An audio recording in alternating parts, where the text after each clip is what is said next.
ಮತ್ತು ಯಾರು ಇವತ್ತು ಅವರ ಪಕ್ಷದವರೇ ನಮ್ಮ ಪಕ್ಷದ ಮುಖಂಡರುಗಳು ಅವರ ಅಧಿಕಾರದಲ್ಲಿದ್ದಾಗ ಇಷ್ಟೆಲ್ಲ ಲೂಟಿ ಮಾಡಿದ್ದಾರೆ, ಹಗರಣ ಮಾಡಿದ್ದಾರೆ, ನನ್ನ ಹತ್ರ ಎಲ್ಲ ದಾಖಲೆ ಇದೆ ಅಂತ ಹೇಳ್ತಕ್ಕಂಥದ್ದು ಹೇಳ್ದ ಅವರು ಅಂತ ಸ್ಟೇಟ್ಮೆಂಟ್ಗಳು ಕೊಟ್ಟಾಗ, ಅಥವಾ ಇಲ್ಲಿ ಇದು ಏನು ತೋರಿಸುತ್ತೆ?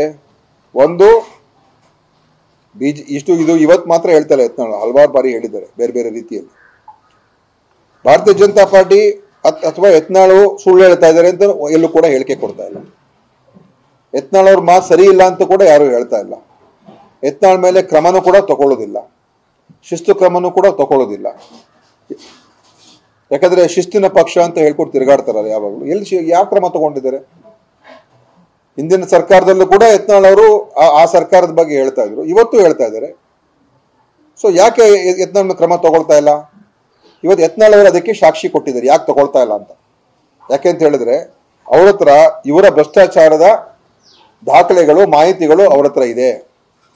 ಅದಕ್ಕೆ ಯಡಿಯೂರಪ್ಪನವರು ನಾನು ಅದ್ರ ಬಗ್ಗೆ ಮಾತಾಡಕ್ಕೆ ಹೋಗಲ್ಲ ಅಂತ ಹೇಳ್ತಾರೆ, ನನಗೂ ಅದಕ್ಕೆ ಸಂಬಂಧ ಇಲ್ಲ ಅಂತ ಹೇಳ್ತಾರೆ. ರಾಜ್ಯ ಅಧ್ಯಕ್ಷರು ಬಿಜೆಪಿಯವರು ವಿಜೇಂದ್ರ ಅವರು ಅದರ ಬಗ್ಗೆ ಏನು ನನಗೂ ಹೈಕಮಾಂಡ್ ತೀರ್ಮಾನ ಮಾಡ್ತಾರೆ ಅಂತ ಅವ್ರು ಹೇಳ್ತಾರೆ. ಸೊ ಇಲ್ಲಿ ಅವ್ರ ಹತ್ರ ಪ್ರೂಫ್ ಇರೋದ್ರಿಂದ ಇವರೇನು ಮಾಡೋಕ್ಕಾಗ್ತಾ ಇಲ್ಲ.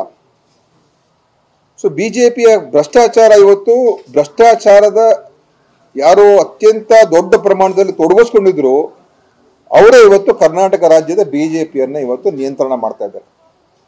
ಎಲ್ಲ ಭ್ರಷ್ಟರ ಜೊತೆ ಸೇರ್ಕೊಂಡು ಇವತ್ತು ಅವರ ಕಮಿಟಿ ಕೂಡ ಎಲ್ಲ ಭ್ರಷ್ಟರು ತುಂಬಿಕೊಂಡಿದ್ದಾರೆ.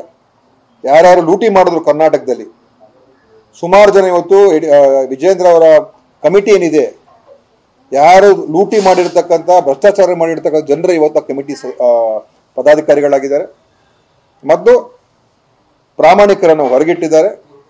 ಮತ್ತು ಆ ಹಣ ಏನು ಸಂಪಾದನೆ ಮಾಡಿದ್ದಾರೆ ಅದು ಇವತ್ತು ದೊಡ್ಡ ಪ್ರಭಾವ ಬೀರ್ತಾ ಇದೆ. ಎಂಥ ಎಲ್ಲ ತೀರ್ಮಾನಗಳಿಗೆ ಆ ಮಾಡಿರ್ತಕ್ಕಂಥ ಹಣವೇ ಇವತ್ತು ವಿಜೇಂದ್ರ ಅವ್ರಿಗೆ ಪ್ರಥಮ ಬಾರಿಗೆ ಶಾಸಕರಾಗಿರ್ತಕ್ಕಂಥವ್ರನ್ನ ರಾಜ್ಯ ಮಟ್ಟದ ಅಧ್ಯಕ್ಷರಾಗ್ತಕ್ಕಂಥ ಸ್ಥಾನ ಸಿಕ್ಕಿರುವಂಥದ್ದು ಆಗಿದೆ. ಸೊ ಎಷ್ಟರ ಮಟ್ಟಿಗೆ ಇವತ್ತು ಕರಪ್ಷನ್ಗೆ ಪೋಷಣೆ ಸಿಗ್ತಾ ಇದೆ, ಬೆಂಬಲ ಸಿಗ್ತಾ ಇದೆ ಬಿಜೆಪಿಯಲ್ಲಿ ಅಂತ ಇವತ್ತು ಯತ್ನಾಳ್ ಅವರ ಹೇಳಿಕೆಯಿಂದ ಮತ್ತೊಮ್ಮೆ ಇದು ಸ್ಪಷ್ಟ ಆಗ್ತಾ ಇದೆ.